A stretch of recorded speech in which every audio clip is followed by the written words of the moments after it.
नमस्कार दोस्तों, डेट है आज की 7 नवंबर 2022 और स्वागत है आपका एटोएल डिस्कशन में। 3 इश्यूज आज हम डिस्कस करेंगे डिटेल से। सबसे पहले मदरसास जो एग्जिस्टेंशियल क्राइसिस फेस कर रही हैं इस इशू से संबंधित। दूसरा आर्टिकल हम यहाँ पे डिस्कस करेंगे यूनिफॉर्म सिविल कोड से संबंधित टेक्स्ट कंटेक्स्ट का। फिर इसके बाद लास्ट आर्टिकल हम डिस्कस करेंगे जो आर्किटेक्चर का प्रोफेशन है इसे कैसे स्ट्रॉन्ग बनाया जा सकता है। चलिए डिस्कशन स्टार्ट करते हैं। फर्स्ट इंपॉर्टेंट आर्टिकल मदरसास के एग्जिस्टेंशियल क्राइसिस से संबंधित है। आप जीएस पेपर सेकंड के इस टॉपिक से आर्टिकल को रिलेट कर सकते हो। देखो, मदरसा वैसे एक अरबिक वर्ड है। गल्फ कंट्रीज में मदरसास का मतलब होता है एजुकेशनल इंस्टीट्यूशन, जहां पर स्टूडेंट टीचर से पढ़ते हैं। लेकिन गल्फ कंट्रीज के बाहर मदरसा वर्ड का जो मतलब है वो और ज़्यादा स्पेसिफिक हो जाता है इस्लाम की स्टडी। जैसे इंडिया में, पाकिस्तान में, अफगानिस्तान में मदरसास में इस्लाम की स्टडी करवाई जाती है। बहुत कम मदरसे ऐसे होंगे जो समय के अनुसार मदरसास के करिकुलम में साइंस एंड टेक जैसे सब्जेक्ट्स को एकोमोडेट कर पाए हैं, शामिल कर पाए हैं। देखो, वैसे कुछ एक्सपर्ट्स ऐसा बोलते हैं कि मदरसास में जो गरीब मुस्लिम परिवार हैं उनके बच्चे आगे पढ़ते हैं। मतलब वो परिवार जो अपने बच्चों को स्कूल में नहीं भेज पाते तो वो अपने बच्चों को मदरसास में भेज देते हैं। और मदरसास को चलाने में ग्रांट कहाँ से मिलती है? देखो, कुछ जो अमीर लोग हैं वो पैसे दे देते हैं। इसके अलावा कुछ लोग राशन वगैरह डोनेट कर देते हैं जिससे मदरसास का काम चलता है। लेकिन देखो, दूसरे तरह के एक्सपर्ट्स ये बोलते हैं कि बहुत सारे मदरसास ऐसे हैं, खास करके पाकिस्तान में, अफगानिस्तान में, जहां पर छोटे छोटे बच्चों में रेडिकलिज्म के एलिमेंट्स इनकलकेट किए जाते हैं। मतलब उन्हें रेडिकलाइज करने की कोशिश की जाती है मदरसों में। इस्लाम का गलत वर्जन पढ़ाया जाता है, उनका माइंड वॉश किया जाता है और बाद में उन्हें इस्तेमाल किया जाता है आतंकवाद के लिए। जैसे मैं आपको एग्जाम्पल देता हूं, तालिबान की मूवमेंट में अभी बहुत सारे लोग ऐसे हैं जो पाकिस्तान के मदरसास में पढ़े हैं। तो शुरुआत से ही, यानी बचपन से ही वो मदरसास में पढ़े और उन मदरसास का इस्तेमाल किया गया अफगानिस्तान में तालिबान की मूवमेंट को आगे ले जाने के लिए। यानी छोटे छोटे बच्चों को रेडिकलाइज किया गया। बाद में वही बच्चे जब बड़े हुए वो तालिबान की मूवमेंट में शामिल हो गए अफगानिस्तान में। अब एक बात जो हमेशा बोली जाती है, आप देखो, घर के बैकयार्ड में सांप पालोगे तो ये इंश्योर नहीं कर सकते वो आप ही को काटेगा। अब बहुत सारे ऐसे लोग जो रेडिकलाइज हो चुके हैं, जो पाकिस्तान के मदरसास में पढ़े हैं, अफगानिस्तान में तालिबान का रूल आ चुका है, अब वो टीटीपी यानी तहरीक तालिबान को सपोर्ट कर रहे हैं। खैर, आते हैं फिर से मुद्दे पर। मदरसास के बारे में हम डिस्कस कर रहे थे। 2 तर्क। एक, पहला तर्क कि गरीब परिवारों के बच्चे यहाँ पर पढ़ते हैं, उन्हें खाने पीने का सामान मिलता है, रहने की सुविधा मिलती है। और दूसरा तर्क ये, जो कुछ एक्सपर्ट्स आरोप लगाते हैं कि कुछ मदरसास का इस्तेमाल होता है यूथ को और छोटे बच्चों को रेडिकलाइज करने के लिए। सभी का नहीं, कुछ मदरसास का, खास करके पाकिस्तान अफगानिस्तान बॉर्डर पर जो मौजूद हैं। चूंकि देखो, मदरसास का गलत इस्तेमाल होता है रेडिकलिज्म के लिए, इसलिए सोसाइटी का जो सोशल फैब्रिक है ना वो भी बहुत ज़्यादा डिसरप्ट हो गया है। पाकिस्तान में आज आप इतनी बड़ी ग्रेविटी के साथ जो रेडिकलिज्म देखते हो ना, पाकिस्तान की सोसाइटी इतनी ज़्यादा रेडिकलाइज हो चुकी है, पहले नहीं थी। मतलब आप 50 साल पहले देखोगे, या फिर यूं मानिए जब देश आज़ाद हुआ था 1947 में, उस समय देखो सऊदी अरेबिया में रूढ़िवादिता काफ़ी ज़्यादा थी महिलाओं को लेके, कल्चर को लेके। और पाकिस्तान काफ़ी उस समय लिबरल कंट्री हुआ करता था, क्योंकि ब्रिटिशर्स का रूल था इंडिया पाकिस्तान दोनों पर, तो पाकिस्तान का कल्चर काफ़ी लिबरल था। आज देखिए पासा पलट चुका है। सऊदी अरेबिया ने पाकिस्तान के मदरसास को फंड किया, वहाबी कल्चर को प्रमोट किया, उल्टा हो गया है। सऊदी अरेबिया पहले की अपेक्षाकृत आज काफ़ी लिबरल बन गया है और पाकिस्तान काफ़ी ज़्यादा रेडिकलाइज हो गया है। इंडिया पे आते हैं, क्यों ये हम मदरसास का इश्यू डिस्कस कर रहे हैं। यूपी सरकार ने यह कहा है कि हम जो अनरिकॉग्नाइज्ड मदरसास हैं उनका सर्वे करवाएंगे, ताकि हमें इंफॉर्मेशन पता लगे क्या कुछ चल रहा है मदरसास में, इंफ्रास्ट्रक्चर उन मदरसास में कैसा है। उसके बाद हम हेल्प करेंगे मदरसास की। इसके जवाब में राइटर कहते हैं नहीं, सरकार की मंशा ठीक नहीं है। सरकार तो मदरसास को खत्म करना चाहती है। इससे पहले भी इंडिपेंडेंस डे के मौके पर एक बार सरकार ने ये बोल दिया था कि मदरसाज में जो हमारा इंडियन फ्लैग है ना, वो लहराया जाए, फहराया जाए, उसको रिकॉर्ड किया जाए और वीडियो लोकल मजिस्ट्रेट को सबमिट की जाए। तो मतलब एक प्रकार से मदरसा स्टूडेंट्स को बोला गया कि आप अपना पेट्रियोटिज्म साबित कीजिए। चलो देखो, सरकार जो कर रही है वो तो कर ही रही है, बट आज के समय में मदरसास भी बहुत तरह के इश्यूज से जूझ रहे हैं। बहुत सारे मदरसास अनरिकॉग्नाइज्ड हैं, इरेगुलर हैं। वहाँ पे जो टीचर्स पढ़ाते हैं उनकी क्वालिटी अच्छी नहीं होती, सेमी एजुकेटेड टीचर्स पढ़ाते हैं।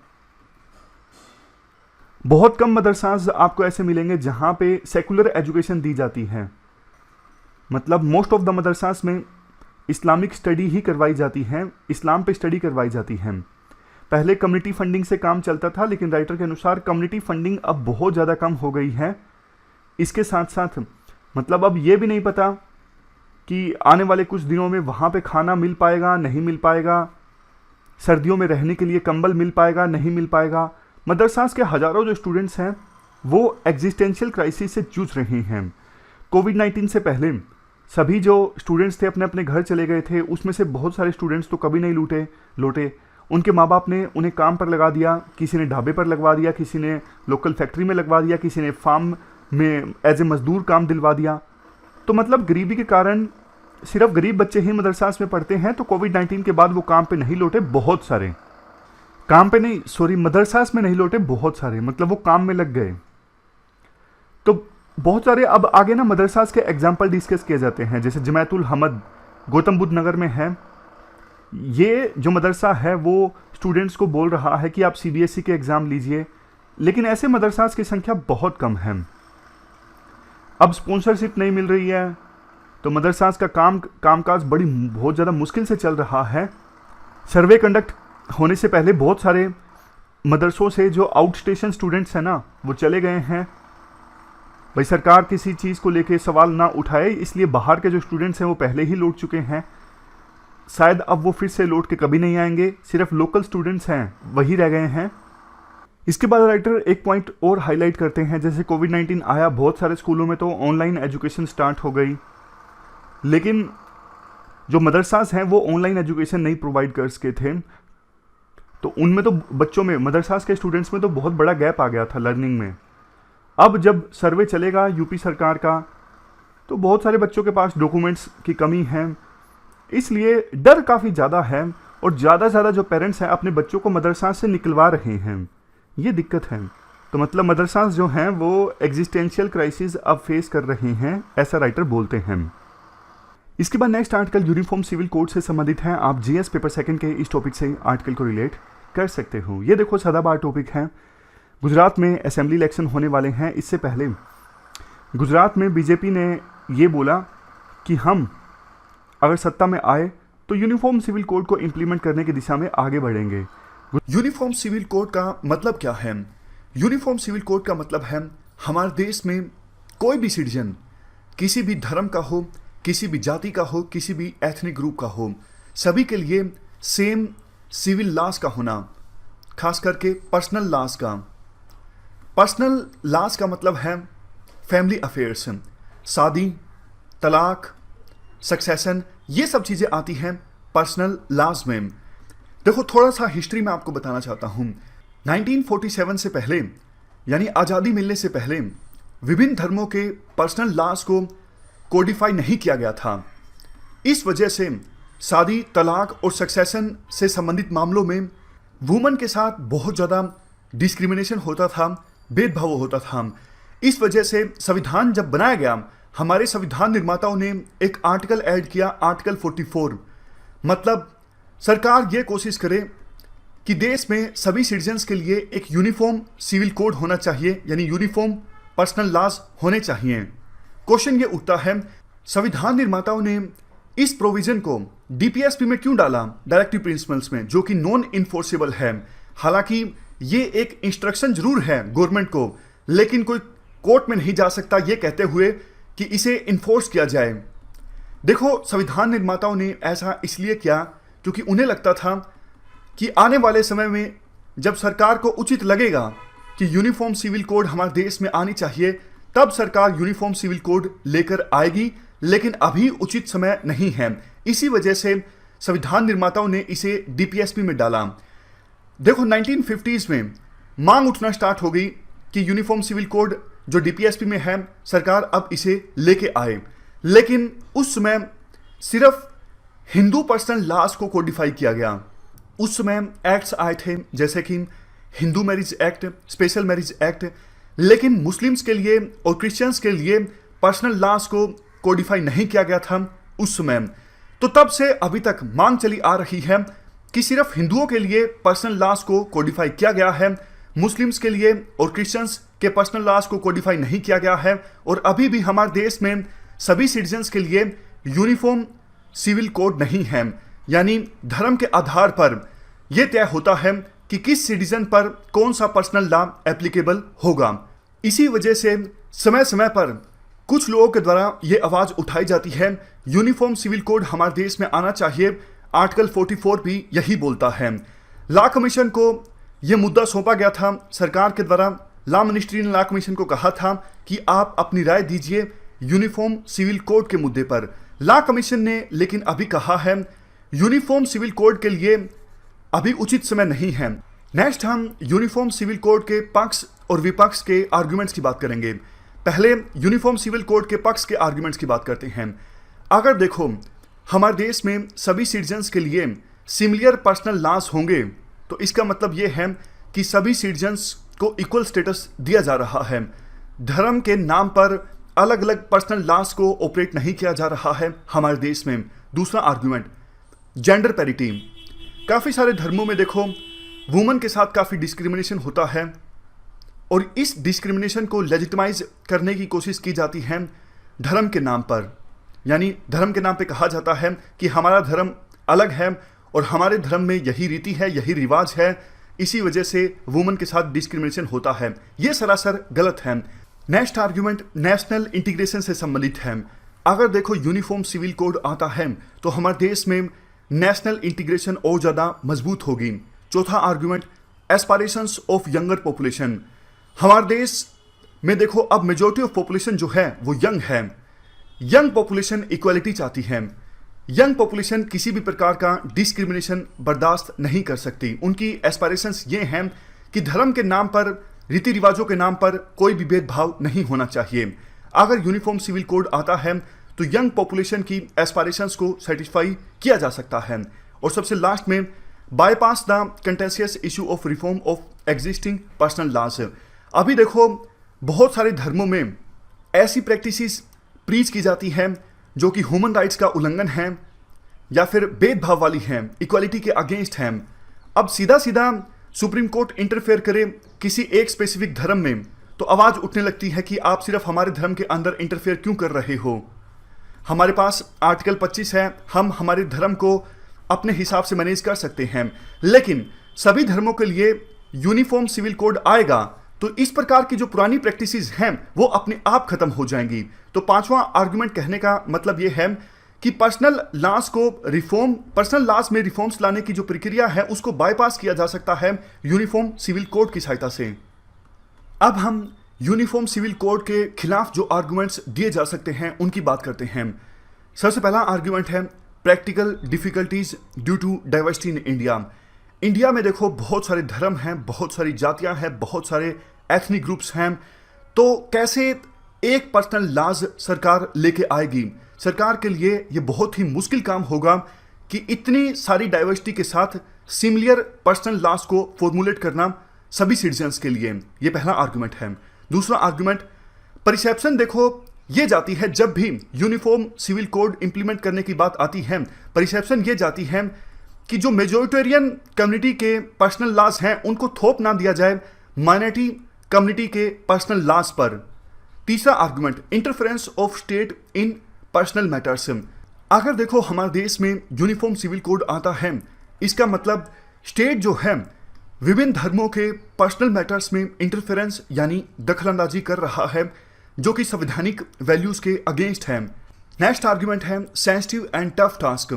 यूनिफॉर्म सिविल कोड का जो मसला है बहुत ज़्यादा सेंसिटिव है। ऐसा ना हो कि यूनिफॉर्म सिविल कोड के चक्कर में कुछ जो माइनॉरिटी कम्युनिटीज हैं बहुत ज़्यादा एलियनेट हो जाएं और समाज की जो स्टेबिलिटी है वो स्पॉइल हो जाए। सबसे लास्ट में आर्गुमेंट दिया जा सकता है, देखो यूनिफॉर्म सिविल कोड हालांकि डीपीएसपी में है और सरकार की जिम्मेदारी है यूनिफॉर्म सिविल कोड को लेकर आना, लेकिन अभी फिलहाल ये उचित समय नहीं है। अभी सरकार को हर एक धर्म पर अलग अलग फोकस करना चाहिए और किसी धर्म में अगर कोई ऐसी प्रैक्टिस प्रीच की जाती है जो कि इक्वालिटी के अगेंस्ट है, वुमेन के साथ डिस्क्रिमिनेशन को प्रमोट किया जाता है, तो ऐसी प्रैक्टिसेस को हटाने पर सरकार फोकस करे। ऐसा नहीं कि सबके लिए सिमिलर प्रैक्टिस हो। बेशक देखो हर एक धर्म के लिए अलग पर्सनल लॉज हों, लेकिन इक्वालिटी होनी चाहिए, डिस्क्रिमिनेशन नहीं होना चाहिए, फंडामेंटल राइट्स का उल्लंघन नहीं होना चाहिए। और सरकार ऐसा कर भी रही है। सरकार में देखो जुडिशरी भी आती है। जुडिशरी अब जुडिशरी ने अभी ट्रिपल तलाक के इशू पर वर्डिक्ट दिया, तो ये एक प्रकार से कोशिश है मुस्लिम महिलाओं के साथ जो डिस्क्रिमिनेशन होता है, उनके फंडामेंटल राइट्स का वायलेशन होता है, उसे खत्म करने की। इवन पोलीगैमी, बहुविवाह, वो भी केस जो है अब सुप्रीम कोर्ट के पास पेंडिंग है, उस पर भी जल्द ही फैसला आ सकता है। उसी प्रकार से देखो हिंदू धर्म में भी कुछ गलत होता है तो उन मसलों पर सुप्रीम कोर्ट या फिर सरकार रिफॉर्म्स लेकर आए। यूनिवर्सल प्रिंसिपल्स अप्लाई करे सरकार सभी धर्मों में, इक्वालिटी, ह्यूमन राइट्स, ये जो प्रिंसिपल्स हैं वो सभी धर्मों के पर्सनल लॉज में एप्लीकेबल होने चाहिए। अगर ऐसा होता है तो धीरे धीरे अपने आप एक ऐसी स्टेज आ जाएगी जब यूनिफॉर्म सिविल कोड को आसानी से इंप्लीमेंट किया जा सकेगा। लेकिन देखो इसके साथ साथ विभिन्न धर्मों की कम्युनिटीज को काम करना होगा, एक संवेदनशीलता भी फैलानी होगी ताकि अपने आप से ही विभिन्न कम्युनिटीज कदम उठाएं और कम्युनिटी के अंदर वुमेन के साथ कुछ अगर गलत डिस्क्रिमिनेशन होता है या फिर जेंडर इक्वलिटी के अगेंस्ट जाके कोई काम होता है तो उसे धर्म के नाम पर लेजिटिमाइज ना किया जाए, ऐसी प्रैक्टिसेस को खत्म किया जाए कम्युनिटीज के द्वारा अपने आप से। लॉ कमीशन के द्वारा देखो ये बोला गया अभी उचित समय नहीं है यूनिफॉर्म सिविल कोड के लिए, लेकिन फैमिली लॉज में काफ़ी सारे रिफॉर्म्स सजेस्ट किए गए हैं लॉ कमीशन के द्वारा। फॉर एग्जांपल अभी देखो मैन के लिए शादी के लिए जो मिनिमम एज है वो है 21 और वुमेन के लिए है 18।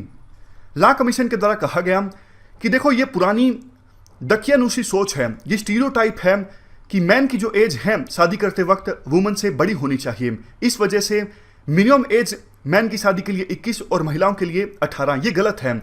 दोनों के लिए इक्वल एज होनी चाहिए 18-18। दूसरा सजेशन लॉ कमीशन के द्वारा फैमिली लॉ से संबंधित ये दिया गया, तलाक के बाद पति पत्नी के बीच प्रॉपर्टी आधी आधी डिवाइड हो, यानी इक्वली डिवाइड हो। Next point of recommendation law commission के द्वारा देखो कहा गया अभी डाइवोर्स लेने के लिए यानी तलाक लेने के लिए एक बेस ये भी हो सकता है कि अगर पति या फिर पत्नी को गंभीर बीमारी है तो उसके बाद पति या पत्नी के द्वारा बोला जा सकता है देखो मेरे स्पाउस को गंभीर बीमारी है और इसीलिए मुझे तलाक चाहिए इनसे। लेकिन लॉ कमीशन ने कहा अगर देखो डिजीज क्यूरेबल है, जिसका इलाज हो सकता है या फिर जिसे कंट्रोल किया जा सकता है, तो उस बीमारी के लिए ये एक ग्राउंड नहीं होना चाहिए तलाक लेने के लिए। मतलब अगर कोई ऐसा डिजीज जिसका इलाज संभव ना हो तभी ये ग्राउंड बने तलाक के लिए। अगर कोई ऐसा डिजीज है स्पाउस को जिसको इलाज हो सकता है तो फिर ये ग्राउंड ना बने तलाक लेने के लिए। नेक्स्ट रिकमेंडेशन देखो सिविल मैरिज के वैलिड होने से पहले पेरेंट्स को 30 दिन का एडवांस नोटिस देना पड़ता है। तो इस 30 दिन के नोटिस का फायदा उठाया जाता है पेरेंट्स के द्वारा, स्पेसिफिकली तब जब कपल के द्वारा इंटरकास्ट मैरिज की जाती है या फिर इंटर रिलीजन मैरिज की जाती है।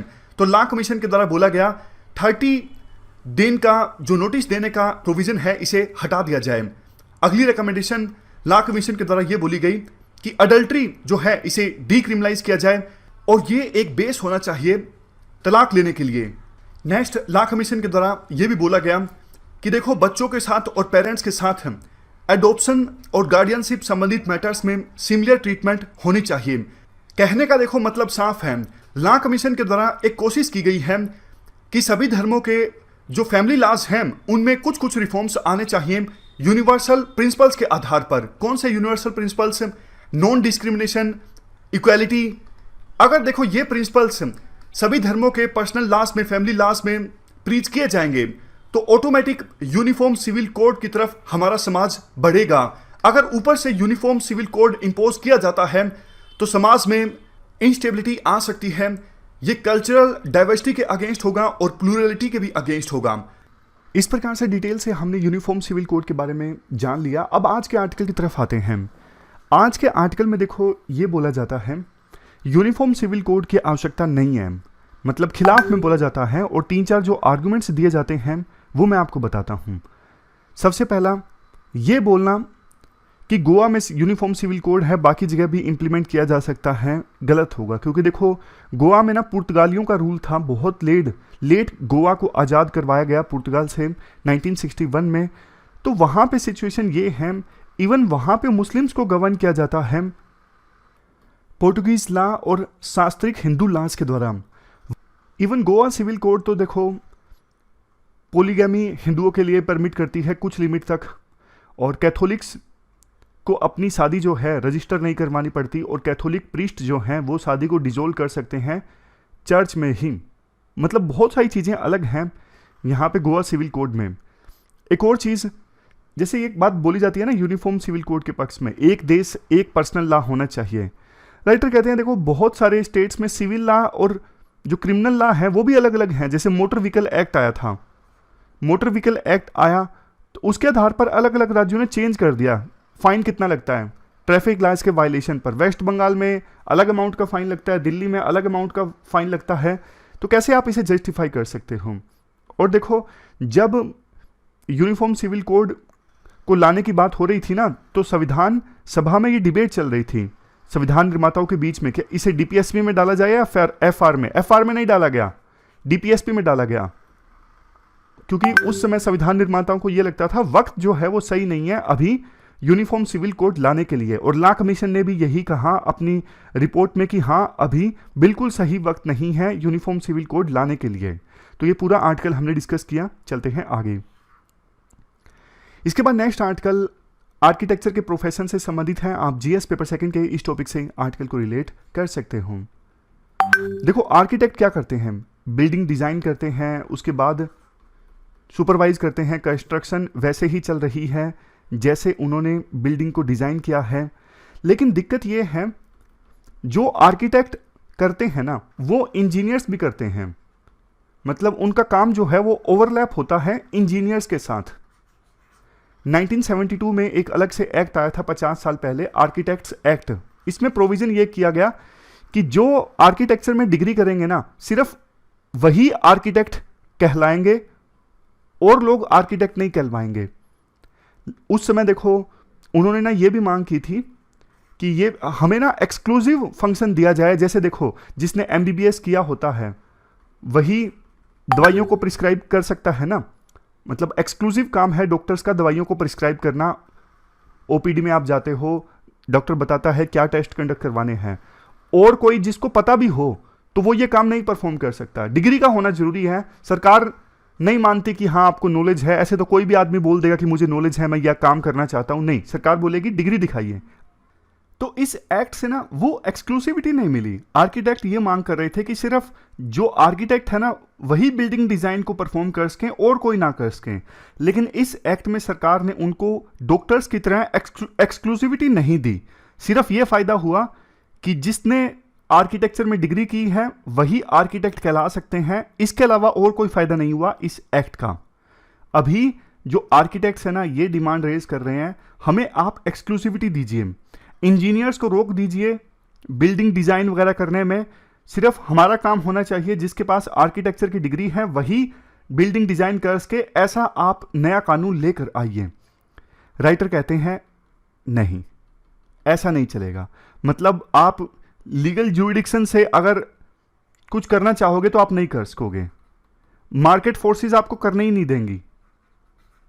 मार्केट फोर्सेस ऐसी हैं, देखो झोला छाप डॉक्टर्स हैं वो भी चलते हैं ना, आपको भी पता है। लेकिन जब इंजीनियर्स कम रुपए डिमांड करेंगे और आर्किटेक्ट ज़्यादा रुपए डिमांड करेंगे तो लोग आर्किटेक्ट के पास जाएंगे ही नहीं, फेमस इंजीनियर्स के पास जाएंगे जिनको एक्सपीरियंस है, जो मार्केट में फेमस है बिल्डिंग डिजाइन करने के लिए। अब आप बोलोगे सर कानूनी आ गया तो उनको रोक सकेंगे ना, फिर तो गैर कानूनी हो जाएगा, वो बिल्डिंग डिजाइन करेंगे। हाँ, लेकिन देखो काम चलता रहेगा और इंजीनियर्स भी चुप होकर नहीं बैठेंगे, वो भी विरोध करेंगे, तो ये पॉसिबल नहीं है। तो राइटर पॉइंट्स देते हैं काफ़ी सारे कैसे जो आर्किटेक्ट्स हैं अपनी सिचुएशन को इंप्रूव कर सकते हैं। सबसे पहले आप प्रोफेशनल एक्सीलेंस लेके आइए, आप क्वालिटी ऑफ सर्विस पे ध्यान दीजिए कि लोग अपने आप से पूछने लगें कि आप इंजीनियर हो या फिर आर्किटेक्ट हो। जब आप इतनी जबरदस्त प्रोफेशनल एक्सीलेंस लेकर आओगे तो जनता अपने आप, जिनको अपनी बिल्डिंग डिजाइन करवानी है, वो अपने आप पूछने लगेगी कि हाँ, हमें तो सिर्फ आर्किटेक्ट की हेल्प चाहिए, इंजीनियर की हेल्प नहीं चाहिए। दूसरा, जो आर्किटेक्ट्स हैं उनके अंदर भी कोहेरेंस नहीं है, मतलब जो बड़ी बड़ी फर्म्स जिनकी हैं उनके देखो विचार अलग हैं, वो बोलते हैं कि सब कुछ मार्केट पे छोड़ देना चाहिए। जो छोटे आर्किटेक्ट्स हैं जिनके पास इतने रिसोर्सेज नहीं हैं, वो ये बोलते हैं कि नहीं, आप इसको टाइटली रेगुलेट कीजिए प्रोफेशन को। तो आर्किटेक्ट्स के बीच में भी आपस में एक स्ट्रॉन्ग कोहेशन देखने को नहीं मिलता, एकजुटता देखने को नहीं मिलती। आप यहां पर ये स्लाइड देखिए, अगर कुछ प्रोफेशनल्स मोनोपोली चाहते हैं ना अपनी, कि सिर्फ हम ही ये काम परफॉर्म कर सकें, तो इतना आसान नहीं होता। मार्केट फोर्सेस जो है, मार्केट इकोनॉमी जो है, अलाइन होनी चाहिए इसके साथ। बट अभी अगर आप एक्सक्लूसिविटी दोगे आर्किटेक्ट्स को तो मार्केट अलाइन नहीं होगी, यानी लीगल रूट का कोई फायदा नहीं होगा, ये राइटर सजेस्ट करते हैं। लास्ट में राइटर कुछ सजेशंस देते हैं। जो आर्किटेक्ट्स हैं अपने प्रोफेशन को 3 वे में मजबूत कर सकते हैं। सबसे पहले आप 19वीं और 20वीं शताब्दी की जो अपनी डेफिनेशन है ना प्रोफेशन की, आर्किटेक्चर की, आर्किटेक्ट की, ये डेफिनेशन छोड़ दीजिए। बिल्डिंग डिजाइन के साथ साथ बिल्डिंग साइंस, प्रोजेक्ट मैनेजमेंट, इन सब पे भी फोकस कीजिए। आप एक्स्ट्रा क्या कर सकते हो, यानी डाइवर्सिफाई कीजिए अपने प्रोफेशन को, और एक्सक्लूसिव ज्यूरिडिक्शन की डिमांड छोड़ दीजिए। इसके अलावा आप दूसरे जो बिल्डिंग प्रोफेशनल्स हैं उनके साथ अलायंस बिल्ड कीजिए। इसके अलावा नेक्स्ट पॉइंट, छोटे और मीडियम फर्म्स जो हैं उनकी हेल्प कीजिए ताकि वो भी प्रोजेक्ट्स ले सकें, वो भी इस प्रोफेशन में आसानी से एंट्री कर सकें, उनके लिए एंट्री बैरियर ना रहे। क्योंकि काफ़ी बार लिमिट होती है ना, जैसे सरकार बिल्डिंग डिज़ाइन के लिए टेंडर रिलीज करती है, तो सरकार ना बहुत सारी कंडीशंस रख देती है कि इतने साल का एक्सपीरियंस हो, इतना काम किया हो, तो छोटी और मीडियम फर्म्स के लिए काफ़ी ज़्यादा मुश्किल हो जाता है। सबसे लास्ट में प्रैक्टिस एंड इंस्टीट्यूशनल एथिक्स पर फोकस कीजिए, क्वालिटी ऑफ सर्विसेज इंप्रूव कीजिए। ये सब काम करके आप अपने इस प्रोफेशन की एक्सीलेंस को इंक्रीज कर सकते हो। तो ये पूरा आर्टिकल हमने डिस्कस किया आर्किटेक्चर से संबंधित। हमारी आज की इस डिस्कशन में इतना ही है। आज हमने 3 इश्यूज को डिटेल से डिस्कस किया। Thank you very much for discussion.